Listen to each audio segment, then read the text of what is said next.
Hello and welcome to my Creating Ripples PodFilm. For the last few weeks I've not offered any comments on the coronavirus issue because the problem is complex and in some respects trying to guess what comes next is like trying to catch fog. I have, however, decided to make this short film for several reasons. Firstly, because of the growing coronavirus crisis, evidenced by increasing numbers being affected, closure of towns and hotels, and quarantine, and the loss of confidence in the world stock markets. This is developing into a major event. Secondly, because of the commentary already out there. It is providing the wrong focus on what people should know or be doing if they're either on holiday or about to go. And I think thirdly, there has been a slow recognition from authorities and industry as to the reality on the ground. So to begin with, the World Health Organization, the WHO, are clearly concerned because this version of the virus is one of several serious coronavirus strains. Others being MERS or SARS, which we've heard of previously in news bulletins. It's also important to acknowledge that each country, guided by their health authorities and the WHO, will be invoking emergency legislation to deal with the crisis. So in the UK, we may see powers and obligations arising under the Civil Contingencies Act to create quarantine zones or restrictions on travel. We can see this type of action in Italy, Tenerife and further afield in China, which will be empowered by their own laws. Now, all of this activity is not just going to have an effect on us, but also the companies and those who work for them, who get us from A to B, and those who accommodate us. So what are the rights for consumers who may be affected by the coronavirus threat? Well, if you're on holiday, the package travel regulations state that you should receive information and assistance from your travel companies. This is in addition to UK Foreign Office assistance and any assistance provided by the country you are visiting.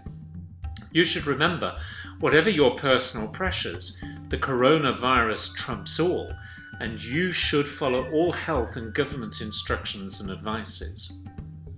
Now, if you're about to go on holiday, there are several issues to remember. Let's take the Canaries as an example. The current problem is on Tenerife. So you would not be able to make at this moment in time an argument to cancel your holiday to Lanzarote, for example, using your rights, as the two islands are separate. Consider another situation where somebody is hoping to go to Venice. The situation there is quite difficult and is likely to persist for several weeks more. For those who are about to go on holiday, there is some help in the package travel regulations, specifically at Regulation 12. If you are going to a destination clearly affected by coronavirus, remember my Lanzarote comparison, then subject to evidence you supply to prove the point, you can by law cancel your holiday without penalty and receive your money back. Now, the reason you can do this is because, as the law states, if there are unavoidable and extraordinary circumstances that will significantly affect the performance of the package, this allows you to cancel. In acknowledging this section, it is important to note what preamble of the Package Travel Directive says. And it says this about unavoidable and extraordinary circumstances. So, Preamble 31 says, this may cover, for example, warfare, other serious security problems such as terrorism, significant risks to human health such as the outbreak of a serious disease at the travel destination, or natural disasters such as floods, earthquakes or weather conditions, which makes it impossible to travel safely to the destination as agreed in the package travel contract. So as you can see, serious outbreak of a serious disease at the travel destination qualifies as your justification to use Regulation 12. I want to point out another matter for you as well. It talks about package travel contract. Now, this is also an important phrase because this covers the traditional package holiday contract and those types of DIY holidays that are classed as assisted travel arrangements within the regulations. Both types of holiday can, it seems, benefit from Regulation 12. Now, I would strongly recommend, before you make such a claim, that you research what is happening at the destination.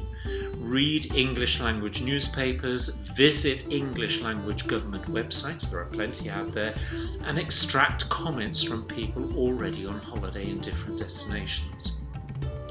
Now, once you've collected that evidence, then you can move to cancel using Regulation 12. If they reject your request, then you need to seek urgent legal assistance to help you with getting your money back. And do not act before you've received that legal assistance. Now, if you've bought a pure DIY holiday, then you do not have the protections of this regulation. It is quite normal to have up to 6 contracts, for example, in a DIY holiday, and you will have to negotiate with each travel provider if you are seeking to cancel or postpone your holiday. If you get stuck, then seek the assistance of your credit card issuer if you paid by card, or indeed seek legal assistance. Now, there's been much commentary on travel insurance, and in some respects I understand why travel insurers may be turning away. They know what the package travel regulations say, and that most holidaymakers can call on those rights. However, it is not an excuse to hide behind the shirt tails of the Foreign Office, and insurers should hear what you have to say. If you are trying to claim on travel insurance and they turn you away, read your contract, follow the complaints procedure. If it remains unresolved, then escalate it up to the Ombudsman. I think that we are at the beginning of this growing crisis, and it will require consumers to adopt cool heads, follow the authorities' instructions, and get to know your rights. For industry and government, there is a real need to use common sense and highlight the possibilities behind risk and rights. You never know. The consumer may even appreciate it and will return to book with you again. Sounds like an opportunity and good business sense to me. I hope that this brief commentary has been helpful. Until the next time, take care.